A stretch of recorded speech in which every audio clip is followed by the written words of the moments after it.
Sir আদাব sir. বসে খেলো। স্যার আদাব স্যার, আমি ওসি টেকনাফ স্যার, প্রদীপ স্যার।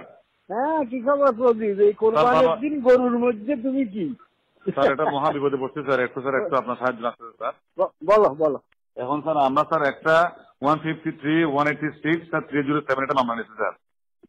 হ্যাঁ, 153 স্যার 350 সরকারি কর্মচারী অ্যাসল্টের। আর তো স্যার 186 স্যার পুলিশের কাছে বাধা স্যার। আচ্ছা, আর্মিদেরকে আর্মিদেরকে ইন্টিমেশন দিছো কিনা? স্যার এরপরে দিছি স্যার আমরা, এরপরে স্যার আর্মির কাছ থেকে জানাইছি, আর্মি লোকজন আসছে, সবাই আসছে। হ্যাঁ, এখন স্যার এই লোক স্যার, হ্যাঁ হ্যাঁ, এই লোকটা স্যার আর্মির নাকি? ও স্যার অবসরপ্রাপ্ত স্যার। ও তাইলে আর এত জ্বরের কি আছে? না এখন স্যার ও তো মারা গেছে স্যার, পরবর্তীতে স্যার চিকিৎসাধীন অবস্থায় হাসপাতালে মারা গেছে। ও আচ্ছা, এর সঙ্গে যে লোকটা ছিল ওইটা কি? ওইটা স্যার ওই যে একটা ছাত্র আসছে, স্ট্যামফোর্ড ইউনিভার্সিটির ছাত্র, সে বলতেছে আমরা রাতের বেলার পাহাড়ের সিন নেওয়ার জন্য, মানে পাহাড়ের ওই যে ওরা নাকি স্যার একটা ইয়ার জন্য আসছে, ইউটিউবের একটা চ্যানেল করার জন্য আসছে ভ্রমণের উপরে।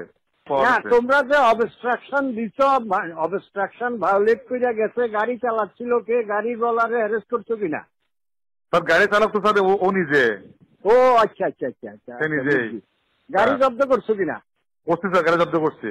আচ্ছা, তোমরা যে বাধা দিছ, ওভারটেক করে গেছে, এটা সাক্ষী আছে কিনা? পাবলিক সাক্ষী আছে স্যার। হ্যাঁ, আচ্ছা, সাক্ষী থাকলে মামলা কি নিছো বলো?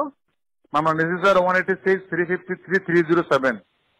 307 এইটার মধ্যে পেয়ার দিয়ে দিবা যে ওইটা মার্ডার হয়ে গেছে আর কি। স্যার আমাদের আলাদা কোনো কেস নিতে হবে না স্যার। আর একটা কেস নিবা? আরেকটা কেস স্যার আমরা কি নিব স্যার? এটা ও স্যার সদর হাসপাতালে মারা গেছে স্যার, সদর হাসপাতালে স্যার একটা ইউডি কেস নিয়ে রাখবে স্যার। আমার তো মনে হয় চাইলে ফাইলে সদর থানারে দিয়ে ইউডি কেস লয় রাখো, ভালো হবে না স্যার? আমার মনে হয় আর্মির লোক তো পরে টানাটানি করে কিনা, আর নাইলে তো লফুল ঠিকই আছে। আর না হলে স্যার তারা তো স্যার তারা লাশ নেওয়ার পরও তারা স্যার পুলিশের বিরুদ্ধে মামলা করতে পারে স্যার যে কোনো সময়। আমরা স্যার একটা মামলা নিয়ে ফেললে তখন স্যার মামলা সাথে ট্র্যাক করে যাবে স্যার, মামলা নিয়ে বিধান থাকবে। তাইলে তোমরা একটা কাজ করো না, 304 একটা মামলা নিয়ে নিতে পারো। 304 স্যার আমরা 304 স্যার আমরা কি লিখবো স্যার এখানে ভিতরে? লিখবা যে আমরা এরকম ওই যে ইয়ের মধ্যে হয়েছিল, সে আসামি মারা গেছে, আবার মারা গেছে যে জন্য, এই মারা যাওয়ার কারণে এই মৃত্যুর জন্য এই মামলাটা রুজু করা হইল, তদন্ত সাপেক্ষে প্রয়োজনীয় ব্যবস্থা নেওয়া হবে।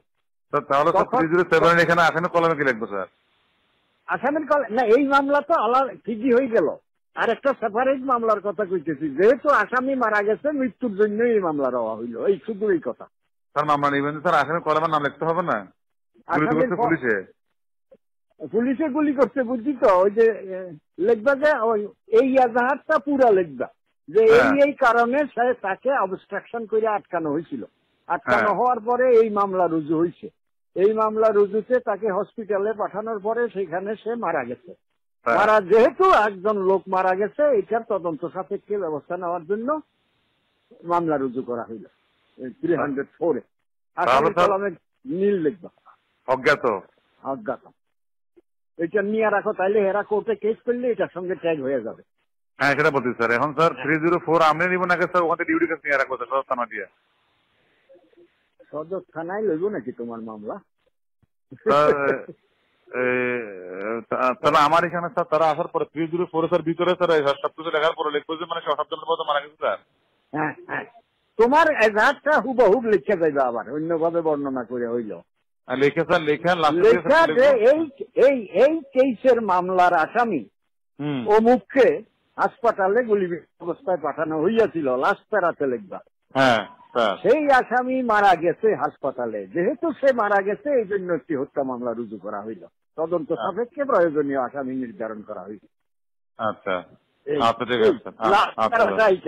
ওই কেসের বর্ণনা হুবহুব রাখবা, সবকিছু লিখেছে, লাস্টে শুধু সাইলেন্ট লিখবো আর কি, যেহেতু হাসপাতালে গুলি কারণে সে মারা গেছে, যেহেতু মারা গেছে এই জন্য হত্যা মামলা, ওই সব ঘটনার কারণে 304-এ মামলা রুজু করা হইল এবং পরবর্তীতে